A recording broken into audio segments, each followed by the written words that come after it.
Binabantayang low pressure area na C97W, nasa extreme northeastern Luzon ito, patungo sa direksyon ng Taiwan at malabo na itong lumakas pa. At binabantayang C98 at 99W, hindi pa rin inaasahan na ito ay magkaroon din ng intensification. At hilagang bahagi ng Luzon, lalo na sa kanluran, pababa na yan ng Mimaropa, patuloy pa rin ang hindi maulap at makakaranas ng mga pag-ulan dulot pa rin ng ating habagat. At nalalabi ng Southern Luzon, Visayas at Mindanao, despite na magiging katamtaman ang lagay ng panahon sa kanila at lumi sa Mindanao, makakaranas pa rin ng ilang maliliitang kalat-kalatang pag-ulan, lalo na sa silangang bahagi ng Visayas at Mindanao.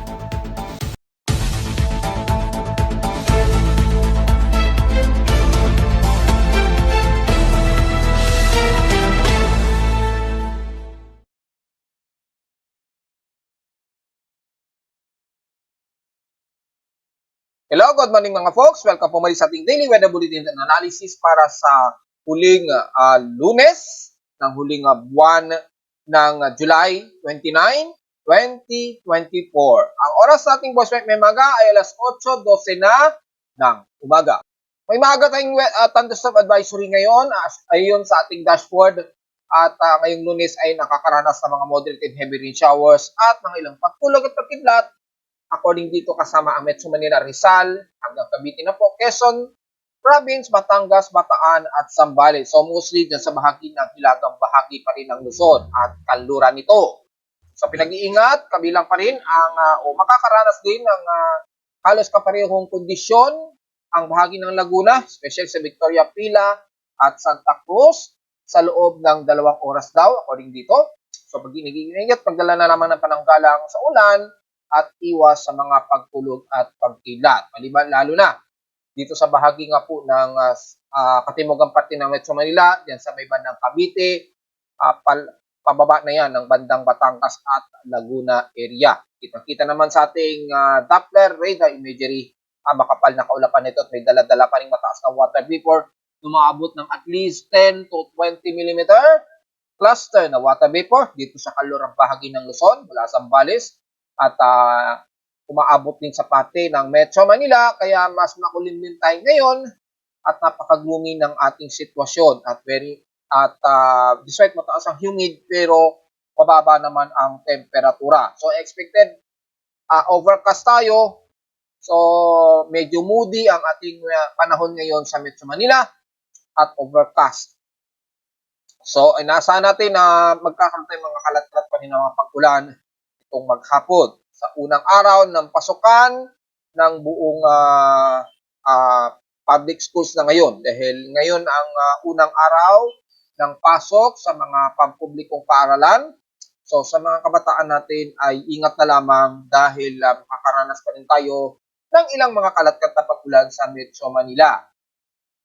Sa lowest temperature na itala na weather station kaninang 6:19 AM nakapagtala kami ng lowest of 24.9 degrees Celsius. Kahapon, nasa at least moderate ang pinakamataas namin na temperatura sa Caloocan at 31.3 degrees Celsius na pinakamataas na air temperature sa amin kahapon ng 11:46 AM bago magtanghalian.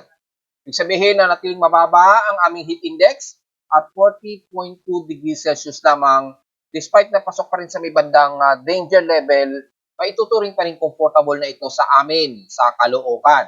Ang pinakamababa na 40.2 degrees Celsius. Pagdating naman sa PX Extreme St. Bass, 24 hours nanguna uli ang Zamboanga Peninsula na may pinakamataas na temperatura at 34 degrees Celsius. Bagamat hindi naman maabot ng 31 degrees Celsius ang pinakamataas na temperatura, at least hindi ganoon kasing lala na. Dahil nga po sa mga madalas nating trough dyan sa bahagi nga ng kalurang bahagi ng bansa. Sa lowest temperature naman sa Baguio City at 17.6 degrees Celsius na pinakamababa at almost bumaba ng bahagya mula sa halos 18 degrees Celsius dito na stationary. So medyo mas lumalamig uli sa Baguio City at sa bahagi naman ng pag-ulan ay ang Masbate nakapagtala sila ng 45.6 millimeters na total rainfall. Sa atin namang outside humidity, so far ay mataas po ang concentration nito at 89%. Bumaba lamang ito ng 3% since last hour. Mataas po o normal naman ang ating barometric pressure at 1,010 hectopascal. So halos high pressure area tayo sa paligid ng Metro Manila and steady ito since last hour. So medyo steady po ito. So makikita sa ating live CCTV snapshot na medyo makulimlim. Wala pa kaninang maga ang ating paligid at halos very no vision ang ating himpapuhid ngayon. So halos very gloomy po at very mostly cloudy po na makulimlim ang ating himpapuhid ngayong araw. Kaka-update lang ng aking dashboard. Nakita ninyo, inalista po sa aking tropical cyclone sector monitoring itong si 98W. Dahil nga po sa unang pag-report pa lang natin o intro pa lamang natin ay hindi talaga inaasahan pa na magkaroon pa ng intensification ang mga low pressure systems na to maging si 97W. Bagamat si 97W ay patungo na yung kanyang galaw dito sa bahagi nga po ng Taiwan o bandang pagitan ng Taiwan at ng Okinawa Islands, unti-unti na rin itong nadidissolve at nalulusaw na rin.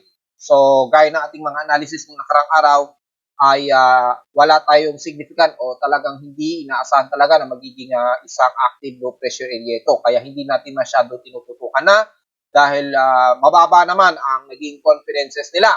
At ayon din sa aking mga report ng mga nakarang araw. Kaya yung mga nagpakalat na naman ng masyadong mapanakot na balita, mukhang sampal na naman ito sa kanila dahil nakita naman natin walang naging significant na intensification itong C97W. So kaya ganoon na lamang yung ating confidence at may mga batayin tayo kung bakit. Kaya do sa mga nag-compete, iwasan po natin na magbalita. Kahit sabihin ba natin na posible, naglalagay kasi kayo ng karugtong na posible. Pero yung after ng word na posible, sinasabi nyo kagad magiging isang malakas na bagyo. Masyado naman pong pananakot naman ang dating nun. Kahit sabihin pang posible, kasi yung pinaka-safe plane nila pag nagre-report, sabihin nila, posible itong magiging isang super typhoon. Kaya, posible itong magiging isang malakas na bagyo. Kahit na posible, pero ang dinudugtong nila masyadong malayo sa katotohanan. So, wag po tayo maniniwala sa ganun. Madalas ang napinapost nila, satellite imagery lang ng isang low pressure area, tropical cyclone area, pero walang determine o walang identification kung ano ba yung process ng low pressure area na kanilang pinapost sa satellite imagery. Pero kung titingnan nyo aking mga report, hindi lang satellite imagery pinopost natin. Pinapakita natin yung galaw nito, pinapakita natin yung anong hitsura ng actual development ng mga low pressure area.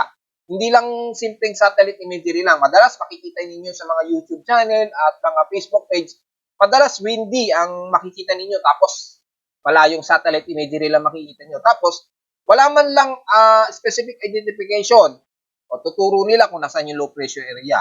Hindi nila pinapakita gaano ba kataas yung anomaly nito, gaano ba kataas yung convergence nito, may kontrahangin ba, yung steering environment, di nila pinapakita. So, parang wala lang, parang nangyayari, parang copy-paste lang, tapos simpleng satellite imagery lang, ganun lang. Pero dito, sa aking pagre-report, kaya mapapansin nyo ang haba-haba ng aking report kasi gusto ko po mas detalye to at mas thorough yung ating paliwanag. Maaring mababa yun sa tawag nito, yung detection pattern ni YouTube para lumaki yung reach. Hindi naman mahalaga po sa akin yan. Ang importante sa mga makakapanood, puro organic po ang manonood at mas maiintindihan nila yung pinaka-detalye natin. So, kung makikita nyo, kaya gumawa ako ng sarili kong webpage at in-integrate ko lahat ng mga real-time at dynamic data mula sa iba't ibang weather agencies, maging kay Pag-asa. Tingnan mo, mapapansin ninyo sa aking dashboard, maging yung mga advisories ni Pag-asa, automatic na po-process ng aking webpage at latest itong napopost kaagad, di ba? So, imbis na mag-aantay pa tayo mula sa text o yung post ni Pag-asa sa X sa X na dating Twitter o Facebook page. At dito, dynamically, lumilitaw na kaagad. Kasi unti-unti meron na silang mga parang call center na nagtatype kaagad ng mga thunderstorm advisories. Pinopost nila yan doon sa system nila. O imbis na dedirekta pa tayo sa Facebook page sila o sa X kasi marami pang dadaanan yung proseso, tayo rekta na kaagad sa kanilang mga sistema. Nagpo-post kaagad. So hindi agad tayo nahuhuli sa mga lalo na thunderstorm at heavy rainstorm advisory. Kaya makikita ninyo kaagad yan sa aking web page dashboard. Dapat ganun po pagpapaliwanag mag-isa mga nag-uulat ng mga tropical cyclones. Kasi nakakaaway mga kababayan natin. Nagagalit sila, nagpapanik. Sinasabi nila bakit iba yung aking report. Hindi naman ganun ka nananakot agad. At least, nasisiguro natin na hindi inaasahan talaga na magiging isang active na low pressure area. Kesa yung sasabihin, posible na magiging malakas na bagyo, parang ang dating masyadong agad parang panakot agad ang dating. So sa mga ganung mga posts, mga iba't ibang mga platforms, wag na lamang ninyo sundin at kumari i-block na lamang ninyo, di ba? Ganon din na sinasabi ko rin naman kung sa mga followers ko na kontra sa aking mga inuulat. Lagi ko naman sinasabi kung hindi nyo nagugustuhan ng aking ulat, i-ano na lamang ninyo, i-block nyo na lamang at wag nyo na lamang pong i-follow. Ganun lang naman din po. Ako is libre ko itong inire-report para at least bagamat marami kaming mga vloggers ngayon, mga weatherists. Pero dalawa lamang ang makikita ninyo na mayroong weather vlogger na may sariling weather monitoring system at integrated na weather monitoring systems. Inuulit ko, ako at si Michael Padua ang mapapansin ninyo na mayroong sariling webpage at monitoring system.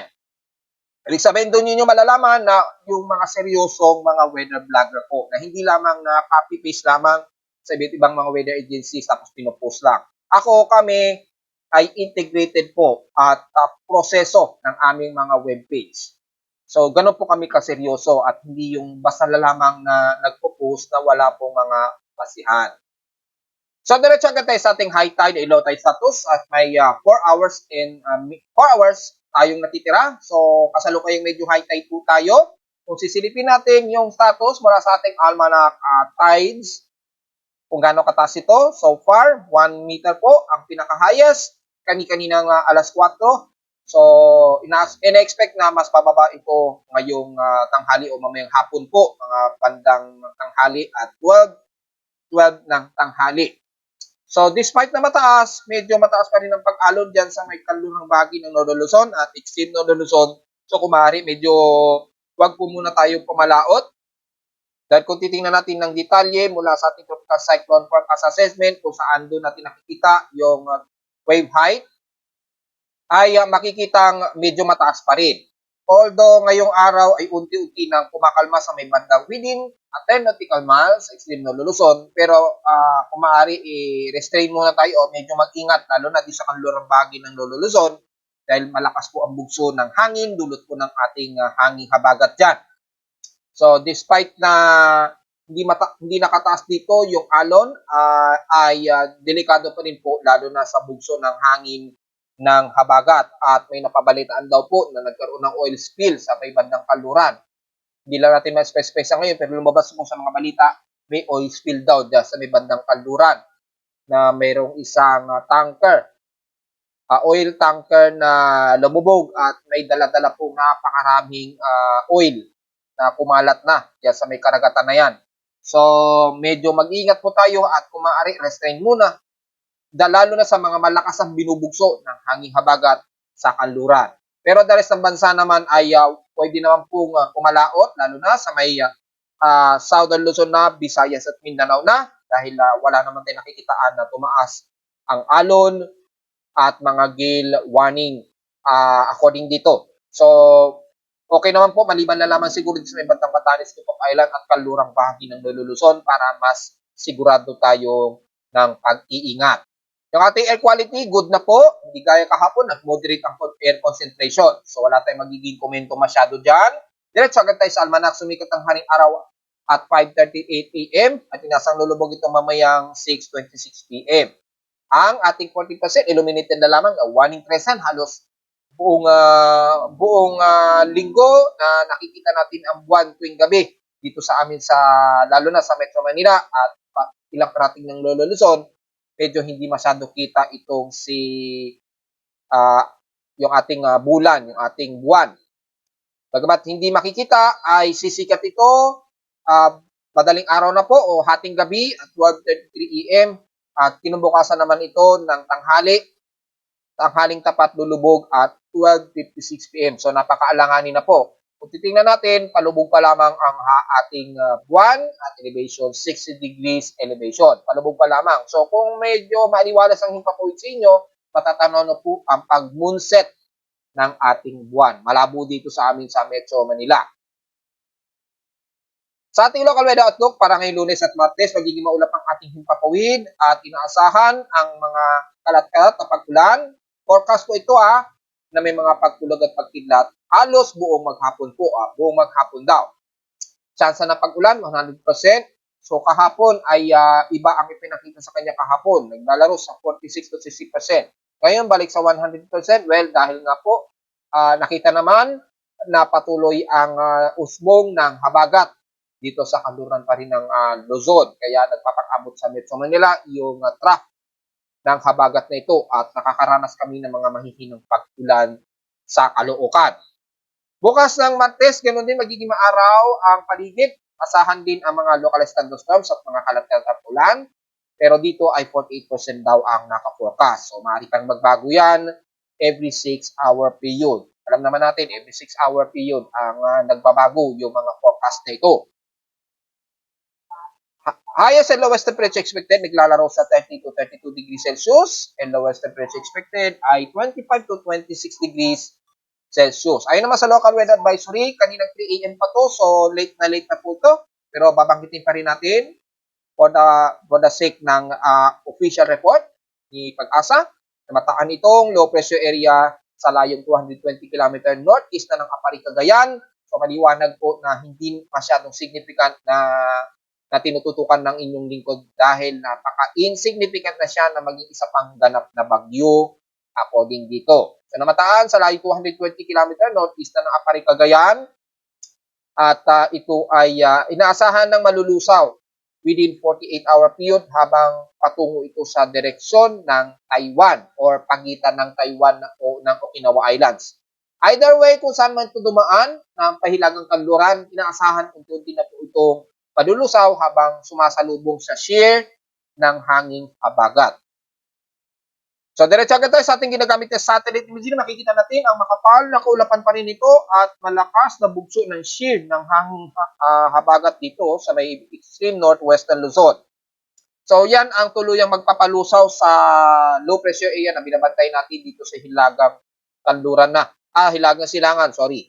Dito sa hilagang silangan ng Northern Luzon, habang ito ay kumikilos pa hilagang kanluran. Sasalubong niyan sa shear ng hangin dito sa bandang hilaga po natin, sa may bahagi ng Taiwan, pagitan ng China, kung saan nandoon yung malakas na shear wind ng habagat. At dahil nga po dyan, ay patuloy tayo magiging maulap sa baba ng extreme Northern Luzon, lalo na sa kalurang bahagi ng Northern Luzon, makakaranas tayo ng mga kalat-kalat na ulan, moderate and heavy rain showers. Cluster po ito hindi siya solid na heavy rain. So, biglang bubuhos na malakas, bigla itong titigil, magiging light rains at drizzle rains, then medyo hihinto, magiging makulimlim naman. Then maya-maya, bigla na naman bubuhos ang ulan. Ganun po, na may kasabay na medyo mahangin, dulot pa rin ang daloy ng ating southwest monsoon dito sa northwestern Luzon. At dahil dyan, makakaranas tayo ng madalas na makulimlim na himpapawirin at paligid, kasama na ang Metro Manila at buong northwestern Luzon lalo na.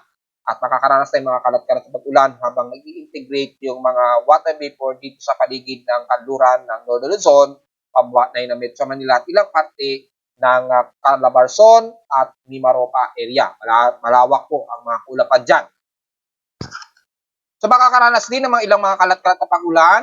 Isolated po ito, karamihan dito sa may bahagi ng Camarines Norte and the rest ng Bicol region. Since hindi na nag-aabot ang most of trough ng low pressure area na binabantayan natin, mula pa nung isang araw. Kaya magiging katamtaman o mas katamtaman po ang lagay ng panahon sa mga taga Bicol region, pero mga isolated rain showers naman ang aasahan ngayong maghapon at unang araw ng pasukan ng ating pagpublikong mga eskwelahan.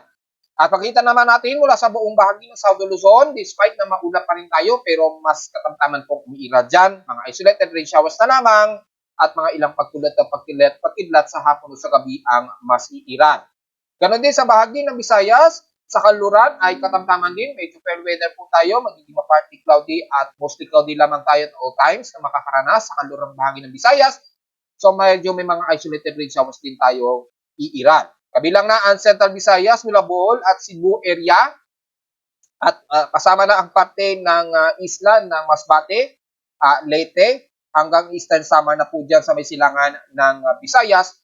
Despite na mga moderate ang ating panahon dyan, asahan na lamang ninyo ang mga ilang kalat-kalat na mga isolated rain showers na may mga localized thunderstorms, lalo na din sa bahagi ng Borongan, Eastern Samar, pababa ng Gian, at dito naman sa may bandang Leyte ay sakop ang Palo, Leyte, pababa ng Niloan. At sa sentro naman nito ay ilang bahagi ng Central Cebu at Bohol na magiging mas overcast and gloomy ang iiral, so asahan mga isolated rain showers. Pababa na yan ng northeastern ng Mindanao, lalo na sa Surigao del Norte na mas makakaranas ng gloomy na panahon at mga ilang kalat-kalat lamang ng mga pag-ulan. Mostly mga light rain showers, so some moderate ito. Wala naman tayo nakikitaan heavy rain potential sa buong bahagi ng Southern Visayas at Mindanao area. So madalas, mga ilang light to moderate lamang ang iiran. Isolated po ito at kalat-kalat mga po. So wala tayong magiging problema. At least hindi masyadong magiging mainit o tornado, lalo na sa buong bahagi ng Zamboanga Peninsula, magiging katamtaman, pero magiging partly cloudy to mostly cloudy ang mas madalas na iiran. Kasama na ang Lanao del Norte at Lanao del Sur at Maguindanao area, and the rest ng Sorsogon na magiging katamtaman din, na magiging partly to mostly cloudy rin ang iiral, and the rest ng Davao region. So katamtaman tayo, so mas maaraw tayo dyan madalas sa Mindanao, pero hindi maialis ang mga kalat-kalat at isolated rain showers pagdating po ng hapon o sa gabi, dahil medyo may mga cluster na ilang mga maninipis na trough ang namamaligid dyan sa bahagi ng Visayas at Mindanao, lalo na sa silangang baybayin. So yun lamang po magiging analysis natin sa Visayas at Mindanao, hindi kagaya sa amin sa Luzon na mas maulap at mas nakakaranas kami ng most of moderate and heavy rain showers, especially nga po sa bahagi ng Central Luzon, pataas na ng extreme Northern Luzon. So, kamusta naman natin yung dalawa na mula sa tatlo kani-kanina lamang na low pressure area na binabantay natin. So, kung naalala niyo mula kahapon, 5 po ang ating low pressure area na binabantayan. At nabawasan ito ng 2 ng nitong kahapon, at ngayong araw ay nabawasan na naman ng isa na inalis na po sa listahan, itong si 98W. Inalis na po. So, malinaw lamang na very insignificant po yung development nitong C98W. Ito, mawawala rin yan within 6-hour period, grace period. May 6-hour grace period pa kasi ang aking isang weather monitoring system. Pero dito sa ating infirmary tropical cyclone monitoring, which is mas aggressive, ay inalis na nga po sa aking tropical cyclone sector C98W. C99W na lamang ang natitira. Ibig sabihin lamang ay hindi naging significant. At tama, naging analysis natin na very not insignificant po na magiging isang ganap na bagyo ang mga ito. Lalo na ditong kay 99W, malamang within 24 to 48 hour period, aalisin din yan ng aking tropical cyclone sector. Ganon din kay 97W, inaasahan din natin na lalayo ito. Habang lumalayo ito sa maiksing Luzon patungo sa hilagang kanluran ng Taiwan, patungo sa direksyon ng Taiwan, pahilagang kanluran po ang kilos nito, unti-unti na ring babanggayan sa shear wind ng habagat at tuluyan na rin itong malulusaw within 48-hour period. So kung susakatin natin as of 8 o'clock AM ngayong umaga, nasa layo itong 372 kilometers silangan ng Babuyan Island. Ayan. Ang naging reference point natin is Babuyan Island. Kung pagbabasin naman natin ang Santa Ana, Cagayan ay nasa northeast ito o nasa layong 370 km northeast ng Santa Ana, Cagayan. O pagbabasin naman natin ng reference point mula sa Basco, Batanes, ay nasa layo naman ito ng 381 kilometers silangang kanluran o southeast o timog silangan rather ng Basco Batanes sa layong 381 kilometers ang layo. So malayo na ito at napakalayo na maging threat ito sa bansa. Wala na pong magiging expectancy na magkakaroon pa ito ng paghatak sa ating habagat. So sa mga nagtanong, naka-apekto pa rin ba ito sa habagat? Inuulit natin ay hindi po dahil hindi naman nagkaroon ng intensification itong si 97W. So hindi na natin expected o hindi na natin inaasahan ito na magkakaroon pa ng epekto sa bansa hanggang sa ito'y malusaw na laman pagdating dito sa may baybayin ng Taiwan habang sasalubong sa shear wind ng ating southwest monsoon. So, ang mga pag-ulan nararanasan lamang natin sa Luzon, dulot lamang yan ng habagat na dumadaloy dito sa kanlurang bahagi ng Luzon, pababa ng timog kanluran ng Luzon. At hindi na ramdam ang epekto itong low pressure area. At kita naman natin, klaro na po yung ibang areas ng karagatan dito sa hilagang silangan ng Nolo Luzon. Hindi na masyado epekto o umaabot yung trough o auto trough nitong low pressure area.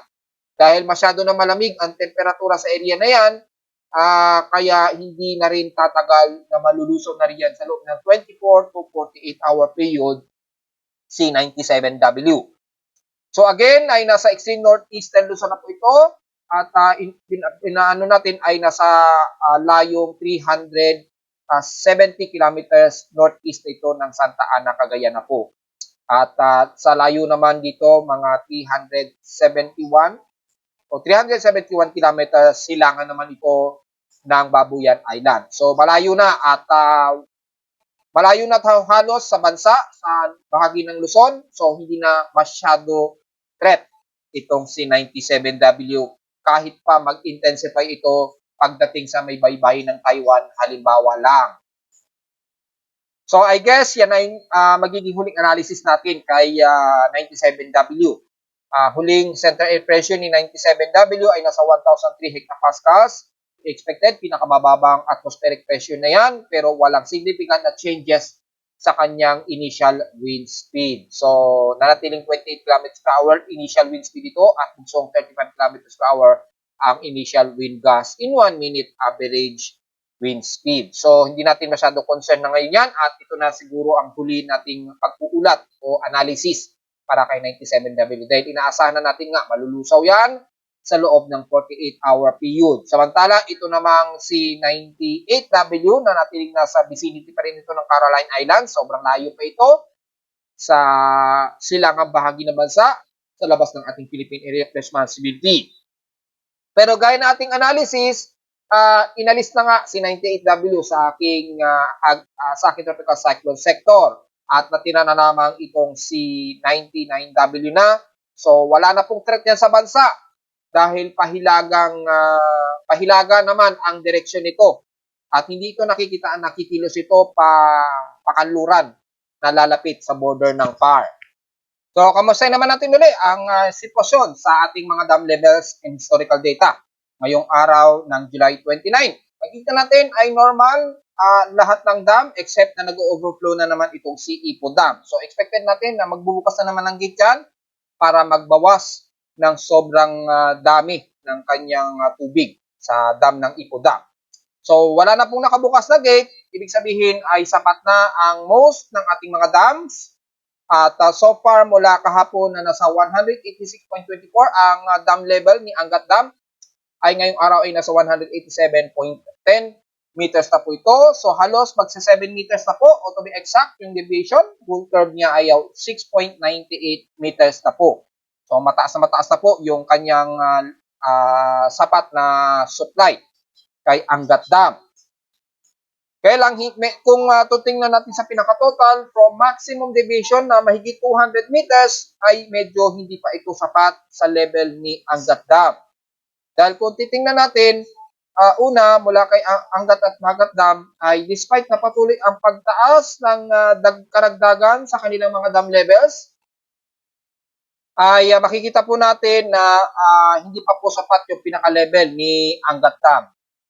Ayan, kung titingnan po natin, ay Hindi gaya dati sa halos pinakamataas na level ni Angat Dam na nasa mahigit 200 meters.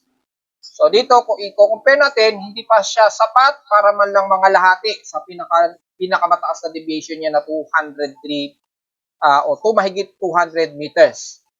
So halos although halos nangangalahati na po, so makakonsider na siguro natin ito na sapat na water level niya. Pero at least madagdagan pa yan, at least mga 2 meters o 3 meters more para maging pinakasapat-sapat na ang level ni Angat Dam. Pero at least patuloy pa rin ang pagtaas ng karagdagang water reserve ni Angat Dam. So wala tayong magiging problema mga folks.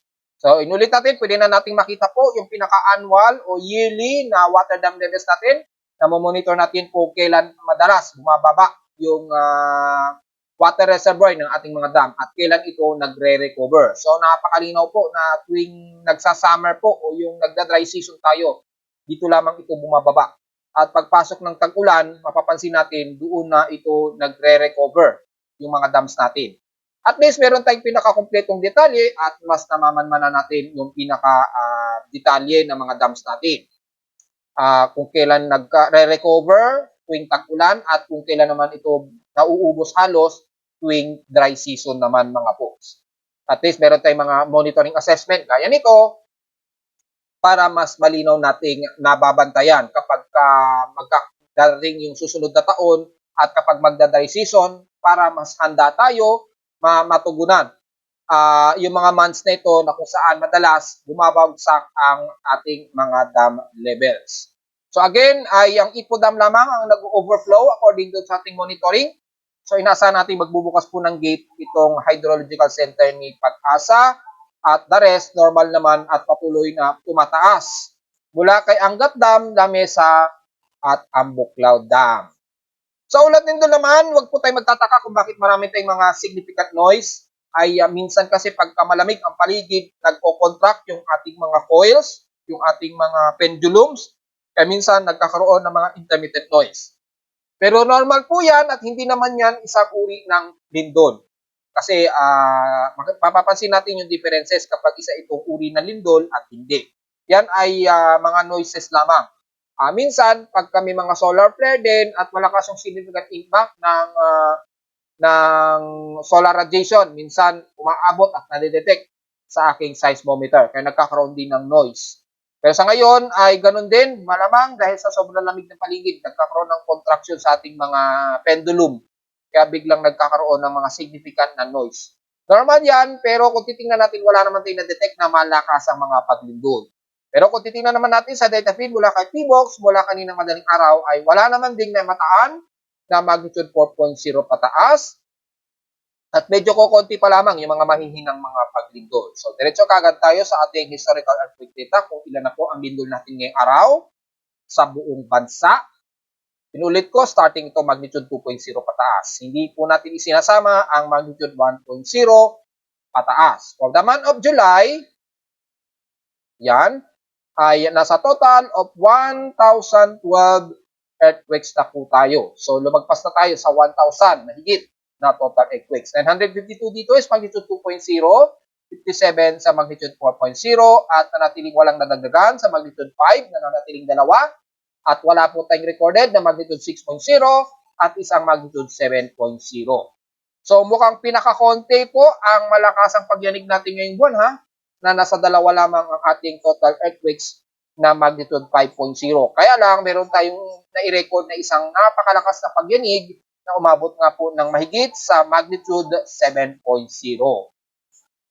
Pero at least, kahit papano, ay hindi nagkaroon ng malakas mga sunod-sunod na mga pagyanig ngayong month of July. So, yun lamang ang ating analysis sa ngayon. So, 2 days na lamang po para pumantay o mahigitan pa yung mga nakaraang earthquakes natin. Kung i-compare natin o kung babalikan natin yung month of June, yan, i-recall natin yung month of June, ha. Ang month of June kasi natin ay nasa total of 1,195 total earthquakes na po. So, yun po. At kung babalikan natin yung month of July, nasa 1,012 ang total earthquakes na po natin. So tingnan natin kung mahihigitan yan ng mahigit sa 100 earthquakes ang total earthquake last month of June. So kung sa mga nagtatanong ilan naman total earthquakes natin ngayong taon, at least may kompleto tayong detalye na may bibigay sa ating mga kababayan. Ang total earthquakes natin ngayong taon, simula January hanggang kasalukuyang araw na nag-uulat tayo, meron tayong total na 7,900 total earthquakes na po. Yan ay starting January 1 hanggang nitong kasalukuyan na tayo nag-uulat ngayong July 29, 2024. 7,980. So, pinakamarami dito ang mga magnitudes 2.0 pataas na nasa 7,578. At total magnitude 4.0 natin pataas ngayon sa bansa. This year ay nasa 358 total earthquakes na. At 39 dito is magnitude 5.0 at meron na tayong tatlong recorded na magnitude 6.0 at dalawang magnitude 7.0 na pagyanig. Ang isa dito ay sa may bandang Taipei, Taiwan na, o bandang Taiwan. So, naituturing na hindi sakop sa atin sa Pilipinas, pero ipinasok pa rin yan ni PBOX. Except dito sa may bandang Sultan Kudarat na may magnitude 7.1. Yan talaga sa loob ng ating bansa. Pero yung isa kasi nasa Taiwan na eh. Pero indicated pa rin ni PBOX dito as Itbayat, Batanes o Hilaga. O 334 km northwest ng Itbayat, Batanes. Sobrang layo na yan. Pero dahil pinasok nila ito as counted, may kukonsider nating lindol pa rin sa Pilipinas. So total of 7,980 po ang total natin sa bansa starting January 1 hanggang ngayong kasalukuyan ng July 29, 2024. At narito naman ating 3D20 weather forecast para sa araw ng Lunes, July 29, 2024.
Hanggang dito na lang po ang ating daily weather bulletin analysis para sa araw ng Lunes, July 29, 2024. Huwag po kalilimutan na mag-like, share, and subscribe po sa YouTube channel at visit lamang anytime sa ating website at www.pimoweather.com para sa gusto mga malaman ang iba pang detalye na hindi na isama ngayong umaga sa ating report.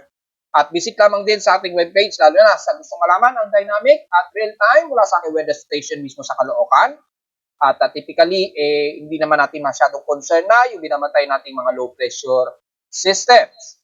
At visit lamang din, lalo na sa gustong malaman ang mga ilang data feeds mula sa aking weather station at sa data feeds mula sa iba't ibang weather agencies. Maraming salamat po mga folks at magandang araw po sa ating lahat.